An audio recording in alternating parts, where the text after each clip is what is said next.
Some people walk into a room and command every eye in it. And some people sit in that same room completely alone and nobody notices them at all. Not out of cruelty, not out of malice, just invisible. As though the world quietly decided they didn't belong in its picture. Most of us have felt that sting at least once in our lives. That cold, hollow moment when life kept moving forward and somehow you were left standing still. Now imagine feeling that way at 8 years old.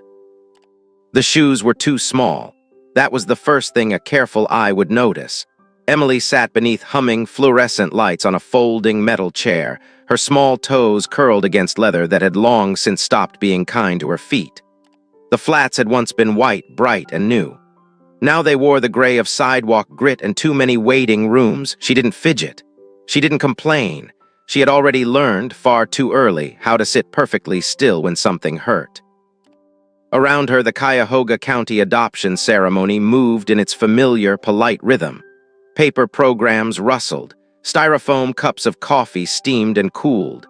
Camera flashes blinked like small, private celebrations. A bailiff called names in a voice designed to make everything sound hopeful. Families leaned together. Collars were straightened. Hair was smoothed. People whispered, "This is it." Emily watched all of it from her folding chair. She held a thin canvas tote bag pressed against her knees. Inside were documents too thick and too heavy for hands her size, and a hand-drawn card she had folded twice so the corners wouldn't bend. On the front, in careful marker letters that had taken her 3 attempts to get right, were 2 words. "Pick me." She didn't show it to anyone. She just held it. When applause broke out for a couple near the front of the room, Emily's chin trembled just for half a second. Then she did what she had practiced many times, in mirrors, in car windows. In the dark of a room that didn't feel like hers, a small inhale, lips pressed gently together, chin steady, eyes forward, the tears never came. She simply would not allow them. The side entrance door opened, and the man who stepped through it looked like he belonged somewhere else entirely, not in a courthouse, not in a ceremony full of balloons and styrofoam coffee cups. Holt Razor Callahan was 53 years old, with hands that had seen decades of road and weather, thick-knuckled, calloused, honest hands. His silver-streaked hair was pulled back, and a worn leather cut hung across his broad shoulders. The patches of the Hell's Angels faded but unashamed. He carried no briefcase, no polished folder.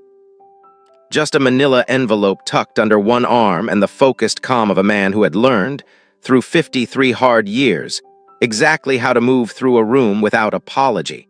He was not there for the ceremony. He was there to sign final documents transferring a modest scholarship fund into permanent administration. A fund that bore his daughter's name. It had taken him 3 years to complete the paperwork. 3 years to move grief out of a hospital room and into something that might someday help another child breathe a little easier. He had told himself this would be the last signature. Close the file, close the door, move forward. He kept his eyes down as he crossed the room toward the clerk's desk. He did not want to look at families today. He did not want to look at joy. But then the applause paused, and in that pause he noticed the stillness, not loud, not dramatic, just forgotten. A small girl sitting completely alone in a room built entirely for families. Razor slowed without meaning to. A woman in a cream blazer moved toward the girl. Polished heels, perfect posture. Her smile belonged on a charity gala banner. Her name was Myra Grayson, known in Cleveland's nonprofit circles the way expensive furniture is known. Impressive from a distance, cold to the touch. She chaired boards, cut ribbons, smiled beside oversized checks in magazine photographs. She bent slightly and touched Emily's shoulder the way someone might straighten a decorative pillow. "Smile," she whispered, lips barely moving. People donate to smiles. Emily tried. The smile that appeared was obedient. It was not joyful. Then Mara's phone vibrated. She straightened immediately. "Stay here," she said, already turning away. "I need to take this." Her heels clicked confidently toward the hallway. Razor told himself to keep moving. This is not your concern. He had come to sign one document and leave.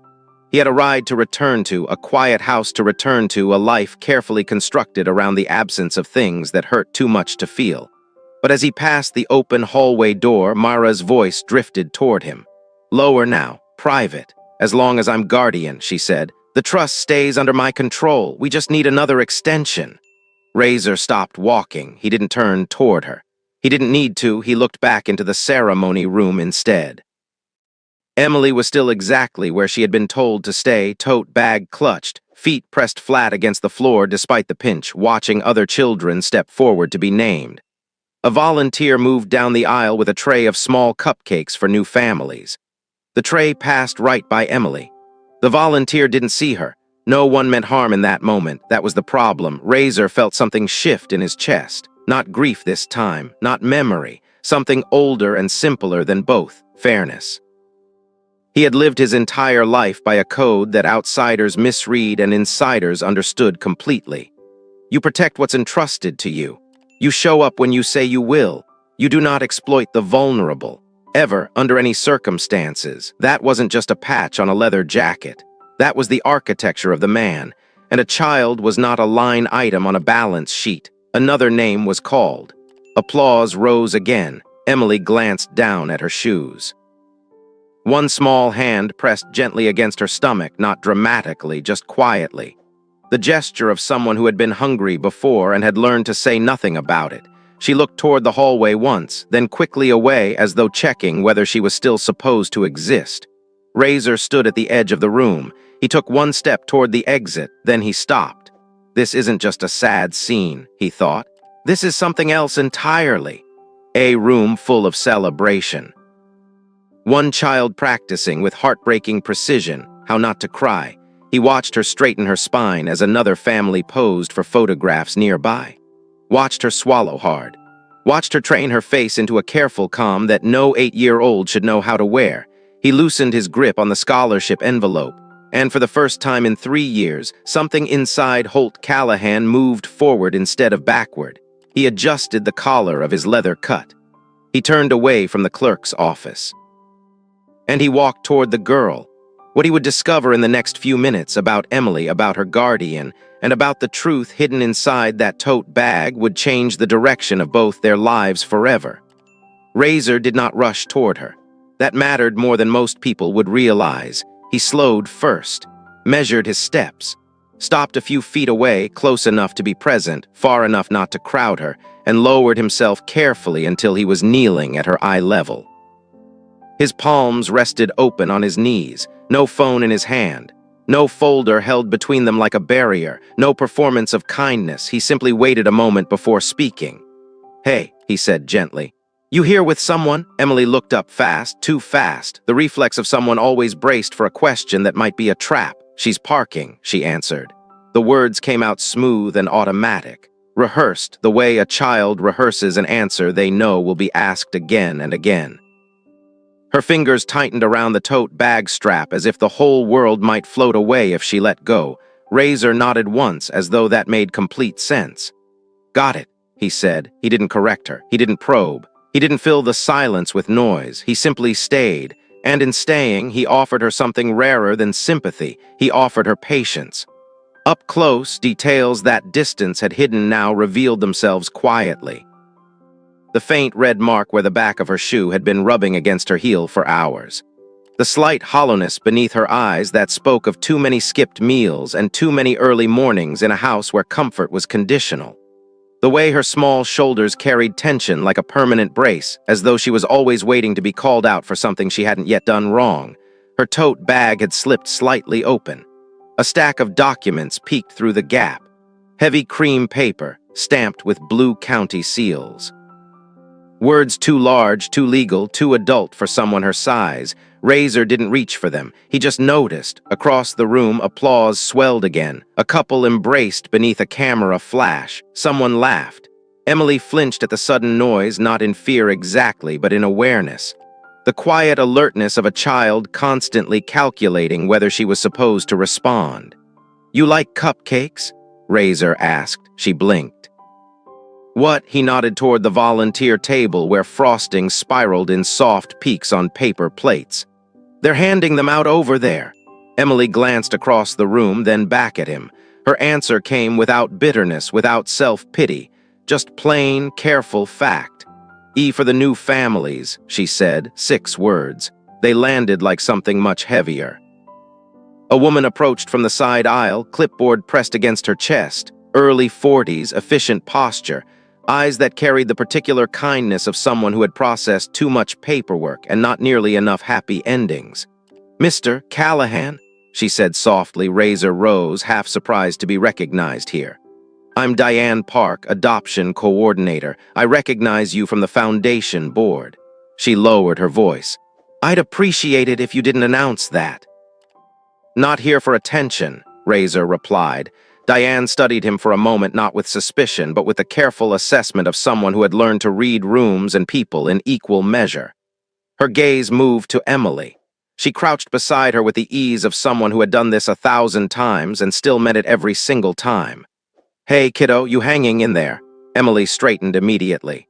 "Yes, ma'am. Is Ms. Grayson nearby?" "She's parking," Emily repeated. Something flickered briefly across Diane's expression.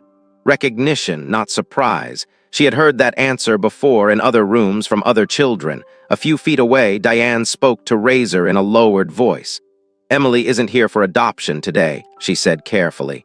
"She's here for a guardianship review. Her legal guardian has requested extensions multiple times." She glanced back toward Emily, then dropped her voice another notch. "I normally wouldn't share even this much. But this is the 3rd continuance in under a year. And every time that child walks into this building, she looks like she's rehearsing how to take up as little space as possible." She paused. At a certain point, silence stops being professionalism. Razor's eyes moved to the tote bag. "What kind of extensions?" "Guardianship renewal, trust documentation, permanency hearings postponed." "Postponed?" Razor repeated quietly, then Emily's stomach made a small sound, soft, involuntary. In the brief hush between applause cycles, it was just barely audible. Emily pressed her hand flat against her abdomen, her cheeks flushing with quiet embarrassment. Diane looked at her with an expression that held no pity, only concern. "Did you have breakfast this morning?" Emily shook her head slightly. "Mara said we get pancakes after," she murmured. "If I didn't embarrass her." Razor felt that sentence settle somewhere deep and very still inside him. He looked toward the hallway. Through the doorway, a cream blazer moved behind a door marked staff only. He turned back to Diane. "What's the proper way to help her today?" Diane held his gaze. "Supervised cafeteria access," she said after a measured beat. "It would be documented."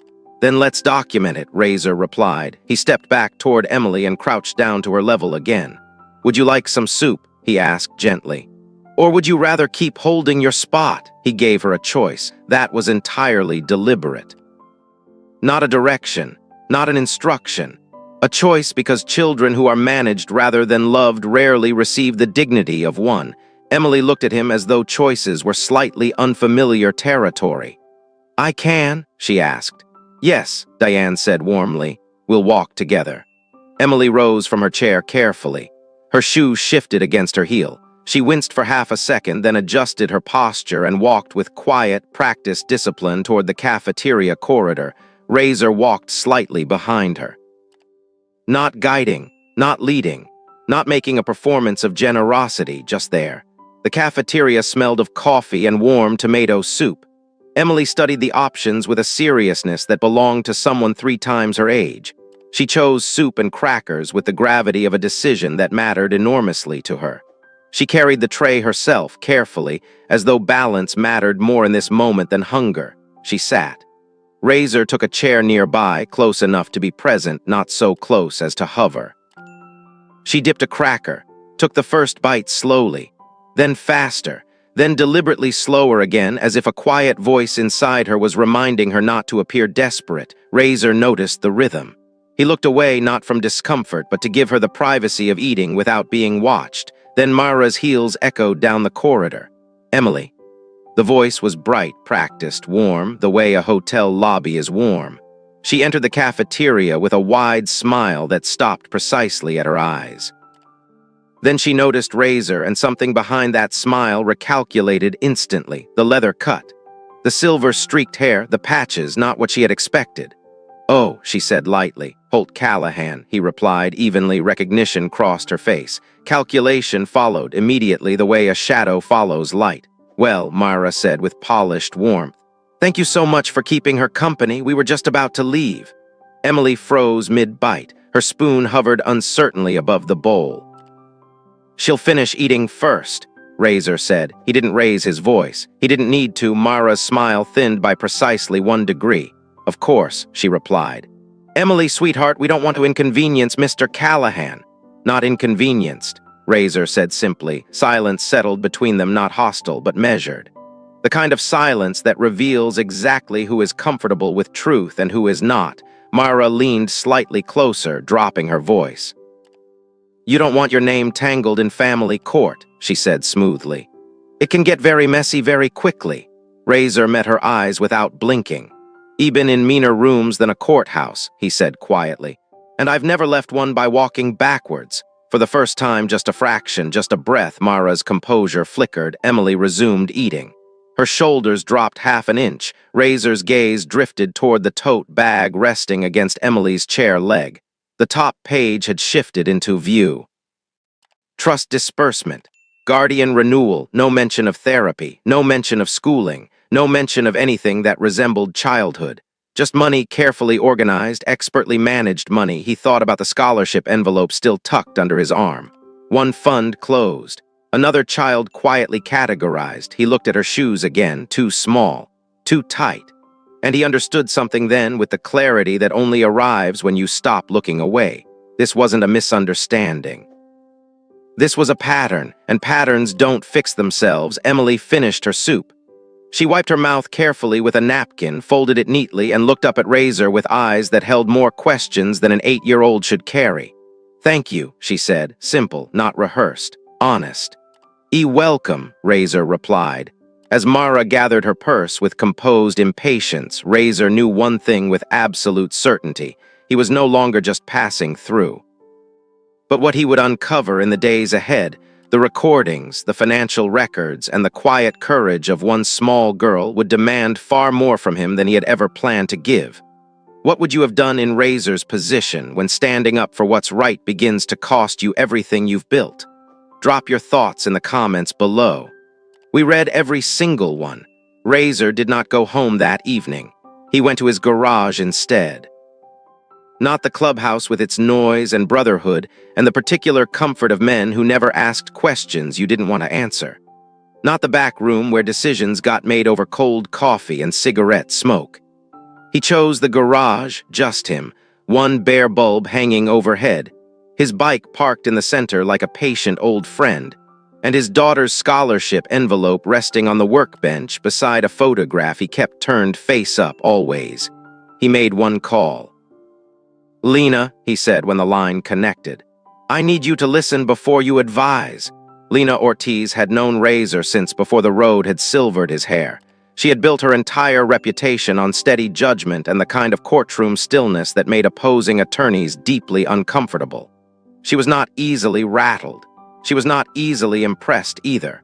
Both qualities had served their friendship well for decades. When he finished explaining what he had witnessed, she did not interrupt once. You sure about the trust language? She asked finally. Saw the headers myself, he replied. Disbursement, guardian renewal, nothing that sounded remotely like a child's life.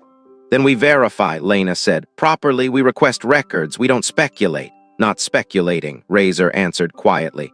I'm concerned that's different. A pause settled on the line, the kind that means someone is measuring their words carefully before releasing them. Concern is admissible, she said. Ego isn't. Razor almost smiled. I don't need a win, Lena, I need her safe. Then we do this by the book, she replied. No shortcuts, no intimidation, no press. Agreed. He set the phone down and sat for a long moment in the quiet of the garage. The single bulb threw warm light across chrome and shadow. He picked up the photograph on the workbench, his daughter, maybe 9 years old in it, sitting on the back of his bike with a helmet 3 sizes too big tilted sideways on her head. Laughing.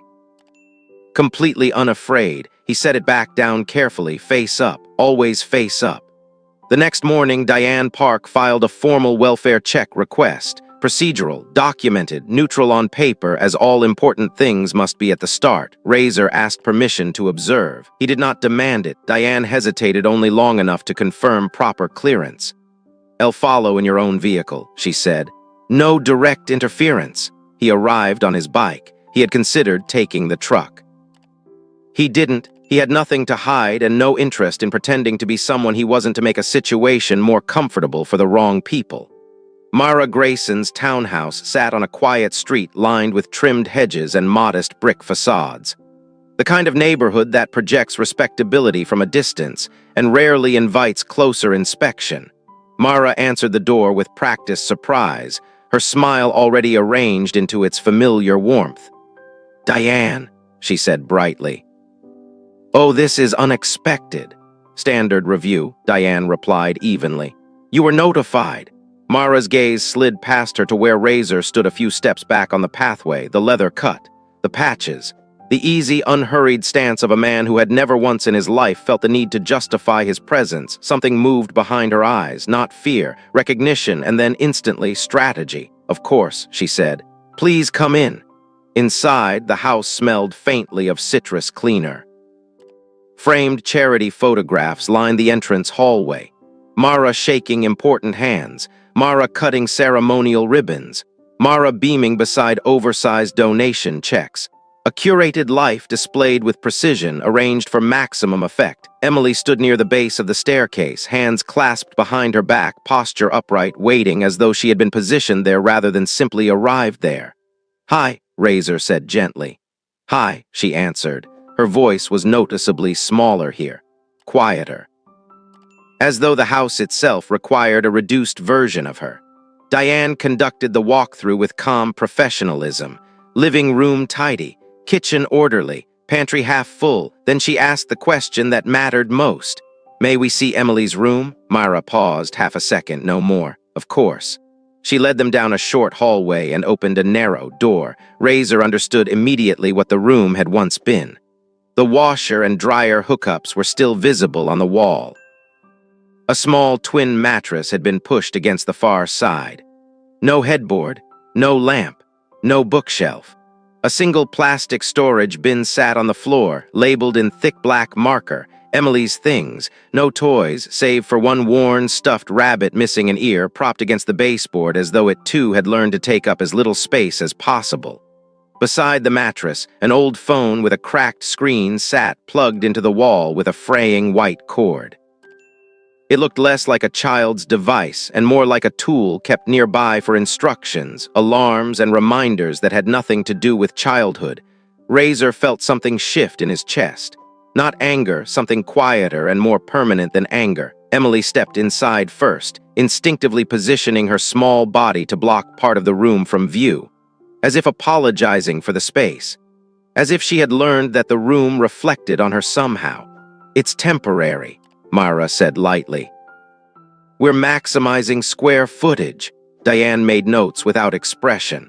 "Where does she do her homework?" Diane asked. "At the kitchen counter," Mara answered. Emily nodded automatically. Razor noticed the absence of a nightlight. He noticed the absence of color. He noticed the quality of the silence in that room, not peaceful, not restful, managed. The silence of a space designed for function, not comfort, not belonging. "May I?" Diane gestured gently toward the storage bin. Myra's jaw tightened almost imperceptibly. "Of course." Inside were folded clothes slightly too small, a handful of school worksheets, and a photograph. Emily reached for it before anyone else could. It showed a man with dark hair lifting a younger Emily high into the air. Both of them laughing, sunlight catching their faces in the way that only unplanned moments of pure joy are lit. The kind of photograph that exists because someone was so happy they forgot to pose. "That's my dad," Emily said softly. "Daniel." She ran her thumb gently across the edge. "He called me his forever pick." The words were simple, entirely unperformed. Razor looked briefly away. His hand moved without thinking to the inside pocket of his leather cut where his fingers found something smooth and thin. A hospital bracelet, faded print worn soft with years of being carried. He had never broken the habit of keeping it close. He didn't take it out. He simply let his hand rest there. "How long have you been here?" Diane asked Emily gently. 2 years, Emily answered. How many times have you moved? Emily stared at the floor. A few times, she said. Mara interjected smoothly. We've provided consistency. Repeated transitions are harmful to developing children. Emily said nothing. She shifted her weight slightly away from her right heel where the shoe had rubbed raw again. Outside in the crisp Ohio air, Razor exhaled slowly. She's not in immediate danger, Diane said carefully. But she's managed like an account, Razor replied. Diane didn't argue with that. Emily appeared on the small porch behind them. Mara had gone back inside to take another call. She was always taking another call. Are you mad? Emily asked Razor quietly. No, he said. At me? Never.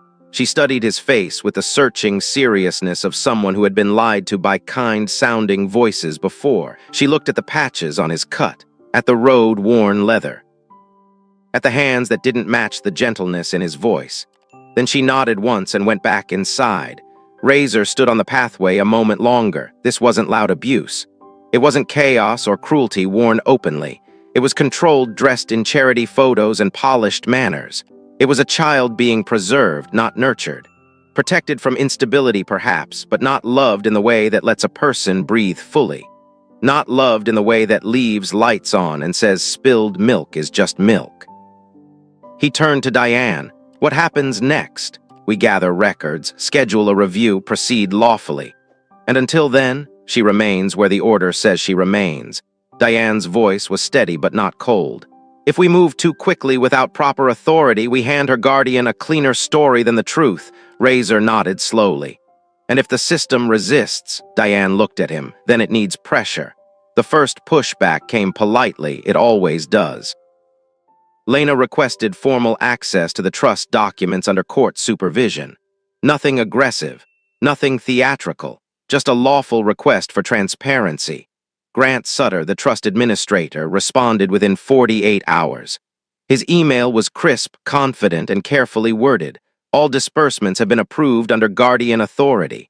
No irregularities detected. Razor read it twice at Lena's office. No irregularities. Lena scrolled through the attached summaries without visible reaction. Consulting fees, administrative reimbursements, travel allowances, event-related expenses. None of this mentions tutoring, Razor said, or therapy, Lena replied, or clothing. It mentions her as an expense category. That word again, category. The second pushback was not polite. A message came through a mutual contact, someone who ran in the same nonprofit circles as Mara Grayson and had been asked, none too subtly, to deliver a warning. Word is getting around, the message read. A Hell's Angels member inserting himself into a family court matter. Could get complicated. Ugly, even Razor read it once. Set his phone face down on the workbench. He had spent 30 years being told that men like him didn't belong in certain rooms, didn't belong at certain tables, that the patches on his jacket disqualified him from being taken seriously by people who had never once questioned whether their own respectability was earned or simply inherited. He picked the phone back up. Typed one line back. I've been complicated my whole life. Hasn't stopped me yet. That evening, a padded envelope arrived at his garage. No return address. Inside were printed photographs. One showed him kneeling beside Emily in the courthouse cafeteria. Another captured him near Diane in the hallway. The final image was grainy, distant Emily stepping into Mara's townhouse while Razor stood at the curb. Beneath the photographs was a single folded sheet of paper. In bold capital letters, 4 words designed to reach into the darkest corner of a grieving man's life. We can destroy you. And beneath that, in smaller print, a man like you doesn't belong near a child like her. Everyone already knows it. Razor's hands went completely still. The room tilted slightly just for a moment. He didn't read it twice. For one disorienting second, he could smell antiseptic again. He could hear the mechanical hush between machine tones. He could feel the helpless stillness of a hospital room where every promise had already arrived too late. He set the paper down carefully, not because his hands were steady, but because he refused, even here, even alone, to let them shake. Lena arrived within the hour. She read the note without visible reaction. This is intimidation, she said calmly. Yes, Razor agreed. Which means the pressure is working. If you withdraw now, Lena said evenly, Mara keeps control. The trust continues. The delays continue. Razor looked at the photographs again. In one of them, Emily's head was slightly bowed, as though even under surveillance she had learned to make herself smaller. Not leaving, he said. The next morning, a local gossip blog published a short piece. Hell's Angels member appears in Cuyahoga County family court dispute. No direct accusation. No need for one. Implication always lets speculation do the rest. Razor rode to Lena's office as cameras gathered near the building entrance. He did not address them. He did not hide. He parked his bike in plain sight, swung his leg over, and walked through the front door at precisely the same pace he always had. Inside, Lena's assistant looked uneasy. "Do you want to issue a statement?" "Not yet," he replied. He sat in the small conference room and opened the scholarship envelope. His daughter's name looked back at him in steady black ink. He placed the anonymous note beside it, 2 legacies, one born of love, one born of fear. He reached into the inside pocket of his cut and took out the hospital bracelet for the first time in years in daylight. He held it carefully, ran his thumb across the faded print once and set it on the table beside everything else. Then his phone buzzed, a message from Lena. They're escalating. Mara's attorney preparing a motion claiming harassment and questioning your suitability. Razor typed back 2 words, proceed anyway. He set the phone down and looked around the quiet room. He had built his reputation through patience, through the code, through decades of showing up when it would have been easier not to. "This will cost," he said quietly to no one. Then he straightened his shoulders. But so does neglect. What would happen inside that courtroom, and the moment Emily handed him something she had been secretly keeping, would become the turning point that neither Mara nor her attorneys ever saw coming. Have you ever had someone underestimate you, write you off before you even had the chance to prove who you really were? Tell us in the comments. You might be speaking for someone else who needed to hear that today. The courtroom was quieter than the headlines had been. No cameras, no flash, no performance. Just wood benches worn smooth by decades of ordinary human struggle. Fluorescent light falling evenly across faces that had learned to remain composed under pressure. This was not a stage. It was a place where truth was weighed carefully, slowly, and without mercy for those who had dressed it in something false. Emily sat beside her court-appointed child advocate, her new shoes planted firmly on the floor. She wore a navy cardigan that fit properly, not borrowed, not too small, not someone else's idea of presentable. She kept her hands folded in her lap, not from fear this time. From quiet, earned dignity, Razor sat 1 row behind her, not beside her, not claiming her. Simply present the way a steady thing is present without announcement, without condition. He had worn a clean shirt. His leather cut hung across the back of the bench beside him. He had considered leaving it outside. He hadn't. It was part of who he was, and who he was had brought him this far. Mara entered with the same controlled elegance she carried into charity galas and board meetings. Cream blazer again, hair precise, chin level. Grant Sutter followed a half step behind, his confidence noticeably thinner than it had been in his crisp email weeks earlier. He avoided direct eye contact with anyone in the room. Lena stood when the judge entered. "Your Honor," she began, her voice carrying the particular calm of someone who has done their preparation and trusts it completely. "We are here today regarding the guardianship of Emily Ray and the administration of the trust established by her late father, Daniel Ray." No theatrics. No raised voices, just clarity. Diane testified first. Her fingers tightened briefly around the edge of the witness stand, the only visible sign that this mattered to her deeply, personally, beyond the professional notes in her clipboard. "Multiple permanency hearings were postponed at the request of the guardian," she stated. "Documentation shows recurring trust disbursements categorized as administrative expenses. Were developmental services documented?" Lena asked. "No."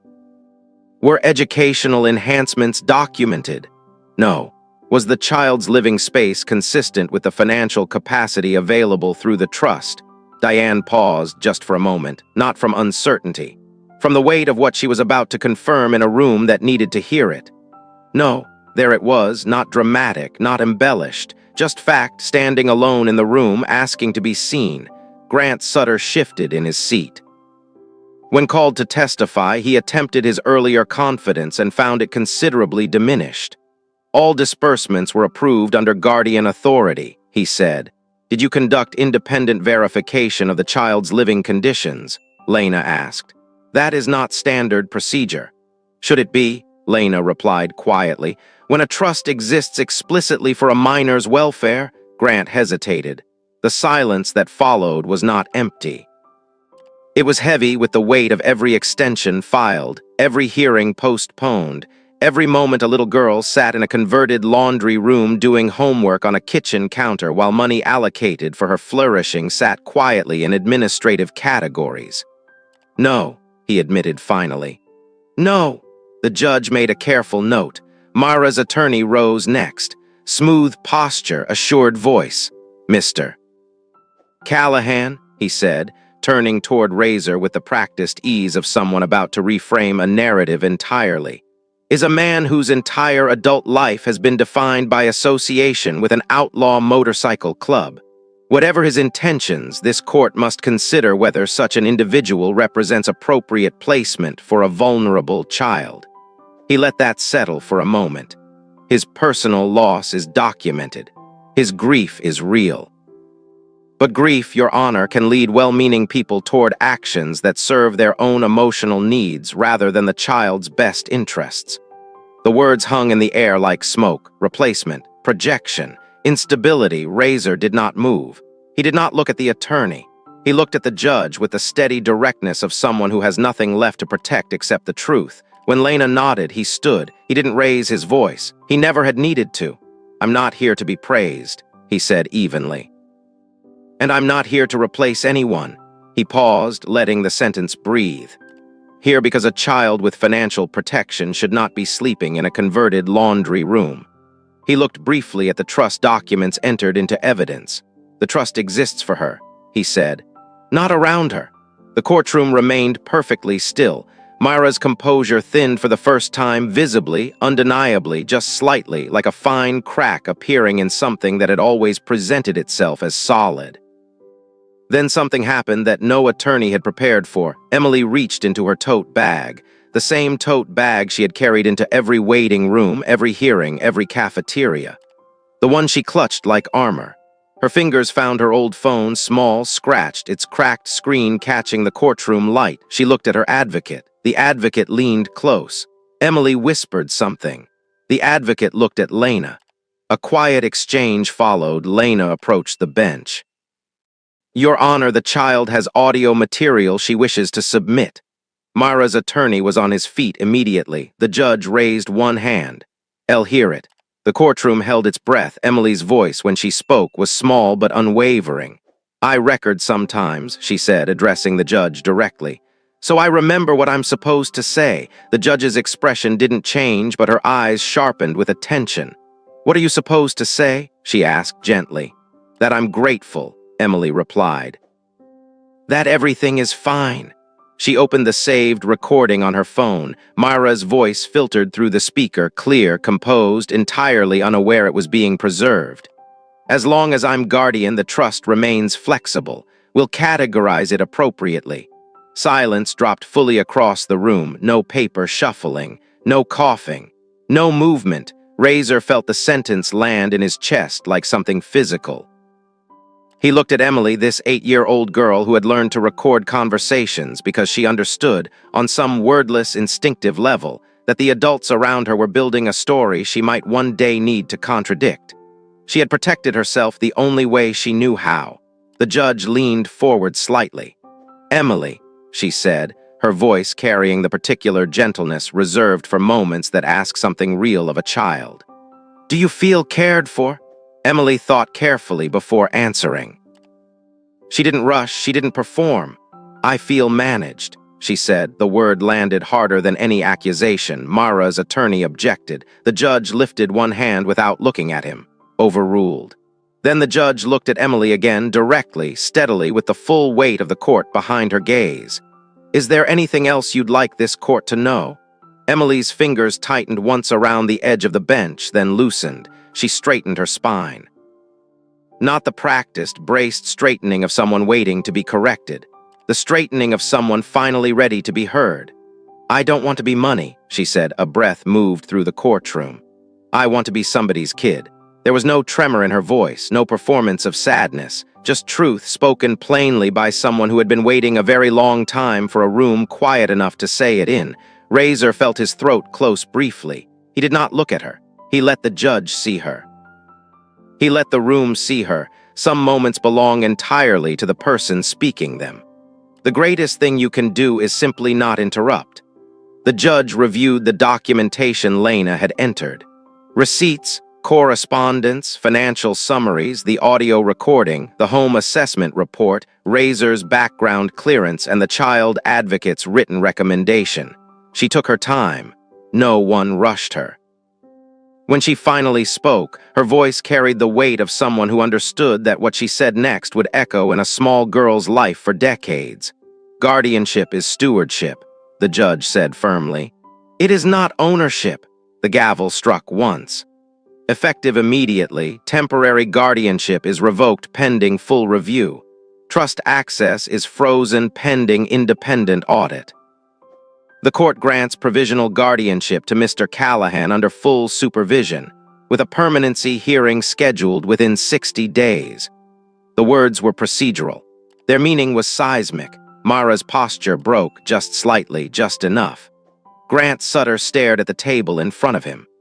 Mara's attorney was already leaning close, whispering rapidly, but the composure that had carried her through charity galas and boardrooms and courthouse hallways for years had finally, publicly fractured. Razor remained still. He did not smile. He did not exhale loudly in relief. He did not look around the room for acknowledgement. He simply stood when it was appropriate to stand, and he walked forward not fast, not triumphant, and stopped a few feet from Emily. He extended his hand. Open, unforced, offering without demanding. She looked at his hand, then at his face, at the road-worn lines around his eyes, at the steadiness there that she had recognized from the very first moment he had knelt beside her on a folding chair and simply stayed. Then she placed her small hand in his. Her fingers were warm. They were not trembling. Outside the courthouse, reporters waited on the steps. Razor didn't stop. He didn't offer statements or pause to let the moment be photographed into something it wasn't. He simply guided Emily toward the parking lot, careful not to grip too tightly, careful to let her set the pace. Halfway down the steps, she looked up at him. "Does this mean I don't have to practice not crying anymore?" she asked quietly. Razor paused. The question was so simple, so precisely, heartbreakingly simple, that a child had needed to practice suppressing her own tears the way other children practice spelling words or piano scales. "No," he said gently. "It means you don't have to practice disappearing." She considered that for a moment, turning it over the way you turn over something you want to make sure is real before you believe in it. Then she nodded. And for the first time since the adoption ceremony, since the folding metal chair and the humming fluorescent lights and the card that read "Pick Me," her shoulders lowered completely, not braced, not managed, simply at rest. The house had always been quiet, not peaceful quiet. The kind that preserves memory perfectly and allows life no room to move through it. Sunlight touched polished hardwood floors that had never known scattered backpacks or forgotten shoes by the door. Every surface held its place. Every room held the particular echo of a space waiting for something it couldn't name. Razor paused at the doorway, keys in hand. Beside him, Emily stepped across the threshold slowly, carefully, as though the house might reconsider if she made too much noise. "You can come in," he said gently.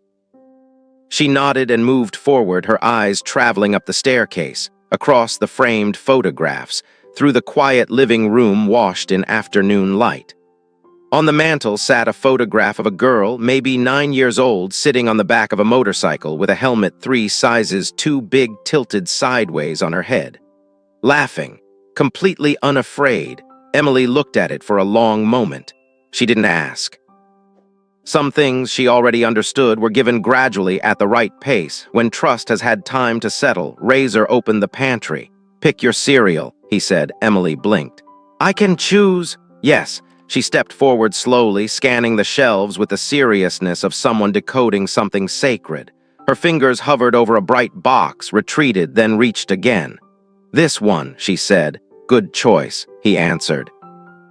She sat at the counter, feet swinging lightly above the floor, and took her first spoonful carefully. A small drop of milk slipped over the edge of the bowl and onto the counter. She froze, her shoulders drew up instantly.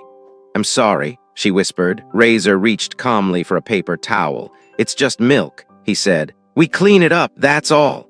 She watched him wipe the counter, her eyes wide. "That's all, that's all."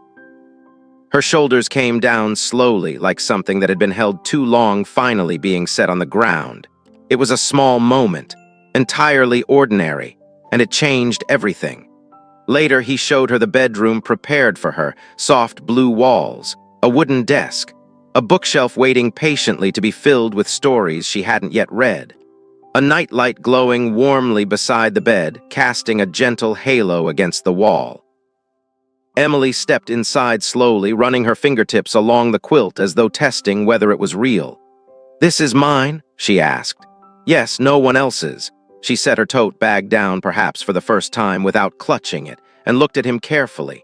"If I make a mistake," she asked quietly, "do you send me back?" The question carried years inside it. Years of uncertainty, of conditional belonging, of learning that comfort could be revoked without warning. Razor met her gaze and held it. "No," he said. "This isn't a trial period." Her eyes shimmered. She did not cry. She simply nodded slowly, the way you nod when you're filing something away in the part of yourself that guards the things you most need to be true. "'Kay," she said softly. That night the house was no longer silent. It held the faint sound of pages turning, the soft glow of a nightlight through a cracked door, the quiet, steady reassurance of belonging, which sounds like nothing dramatic at all and means absolutely everything. Months later, on a clear autumn morning, Razor drove Emily to a small memorial garden. Golden leaves drifted through the air as sunlight warmed the stone pathway. They stopped before a simple plaque engraved with a name he had carried privately for 3 years. Emily stood quietly beside him. She didn't ask questions. She simply stood, the way people stand beside things that matter. Razor reached into the inside pocket of his leather cut. He took out the hospital bracelet, thin plastic, faded print, and held it for a moment in the open air in the light, for the first time outside of a dark and private grief. Then he placed it gently beneath the flowers at the base of the plaque. "Grief doesn't leave," he said softly. "It just learns to sit beside love." Emily slipped her hand into his. They stood together in a silence that was not empty, not managed. Not practiced or performed or held in place by anything other than the simple, irreducible weight of two people who had both lost something enormous, and had found in the most unexpected room, on the most ordinary folding chair, that life still had somewhere to go. Years later, the courthouse looked much the same: fluorescent lights, folding chairs, paperwork stacked in neat and indifferent piles on long tables. But Emily was no longer the girl sitting alone beneath them. She stood near the entrance, a poised young woman now, with kind eyes and the particular calm of someone who has known real uncertainty and chosen deliberately not to pass it on. She worked as a child advocate and school counselor. She volunteered at adoption events whenever she could, because she believed, with everything she had lived through, in the power of being present, in the dignity of being seen. Across the room, she noticed a small boy sitting quietly by himself. He clutched a folder against his chest like armor. No one sat beside him. No one moved toward him. The ceremony continued around him in its polite, celebrating rhythm. Emily crossed the room slowly. She crouched down, her palms open. "Hi," she said gently. "Are you waiting for someone?" The boy looked up with uncertain eyes. "Nobody picks me," he whispered. Emily's heart recognized that sentence completely, every syllable of it, every silence inside it. She smiled at him, warm, steady, unrushed. "I see you," she said. "Let's go find you someone safe." Across the room, Razor watched. His hair had silvered further with time. The leather cut was the same, patches faded now to something closer to worn wisdom than worn defiance. But his posture remained what it had always been, steady, forward-facing. The posture of a man who had learned that moving toward something difficult is always more worthwhile than retreating into the comfort of distance.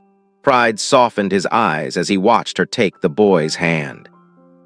The cycle had come full circle, not through wealth, not through power or influence or public performance, not through respectability earned by standing in the right rooms beside the right people, through the simple, radical, quietly revolutionary act of decency. Some legacies are built with money. Some are built with titles, with photographs beside oversized checks, with names carved into the sides of buildings, with ribbons cut in front of cameras. But some legacies, the ones that actually change the temperature of a room, the ones that alter the entire direction of a life, are built with something far simpler: the willingness to slow down, to kneel at eye level, to stay when every comfortable instinct says leave, to say to a child who has learned to make herself invisible, "I see you, and I'm not going anywhere." Decency is not loud. It does not always make headlines or attract cameras or generate applause in tidy celebratory bursts. But it changes everything. And sometimes, on an ordinary Tuesday, beneath humming fluorescent lights, in a folding chair with shoes that don't quite fit, it begins with something as simple as one person deciding to stop walking and kneel down. Have you ever had someone truly see you at a moment when you felt completely invisible? That kind of moment stays with a person for the rest of their life. Share your story in the comments below. You might be the reminder someone else desperately needed today. This story is fictional, born from imagination, but the truth it carries is real. Kindness doesn't need to fix everything. It just needs to stay, to notice, and to refuse to look away when it matters most. If this story moved something in you, if it reminded you that love often arrives wrapped in the most unexpected moments, wearing the most unexpected faces, then you already know why stories like this matter. If someone in your life has ever been that person for you, the one who stopped, who stayed, who saw you, share this with them. Let them know what they gave you. And if you want more stories that reach into the quiet corners of what it means to be human, to love, to lose, and to keep going anyway, subscribe. Not because we asked you to, but because you know after a story like this that these are the kinds of voices worth keeping close. We'll see you in the next one.